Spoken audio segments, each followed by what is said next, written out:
Picture this. It's early morning in New York City, and you're riding the subway, just trying to get to work or maybe heading home after a long shift. The train rattles through the underground, people are dozing off in their seats, and everything feels routine, until suddenly, it's not. On July 14th, 2025, a scene straight out of a nightmare unfolded on the one train, just as it pulled into the 145th Street station in Hamilton Heights.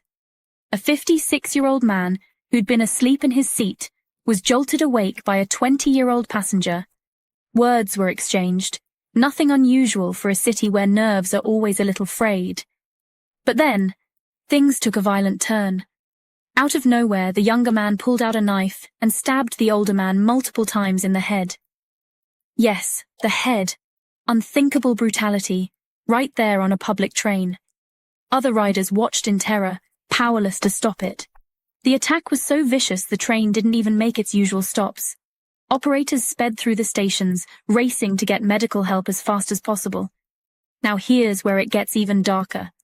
The suspect, Giovanni Alcantara, was arrested right on the spot, thanks to NYPD officers who happened to be on the same train.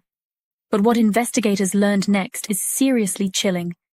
Police say that just a week before this attack, Alcantara had allegedly stabbed his own mother. That's right. This wasn't just a random act. There was a history of violence that no one on that subway could have seen coming. The 56-year-old victim was rushed to Mount Sinai Morningside. Miraculously, he survived and is in stable condition.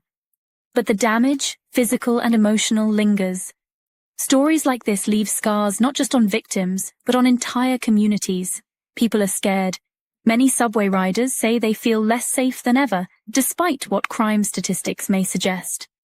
Officials have responded with more cameras, more police, and even National Guard deployments in the subway system. They're quick to point out that overall subway crime is actually down. But let's be honest, when you hear about attacks like this, stats don't matter much. It's the randomness, the sheer violence that shakes our confidence in public spaces. So how do we process something like this? For me, it's a reminder that behind every headline is a real person, blindsided by violence in a place that's supposed to be safe.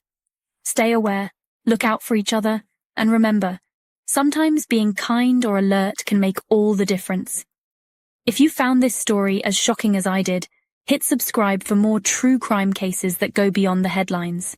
And as always, stay safe out there.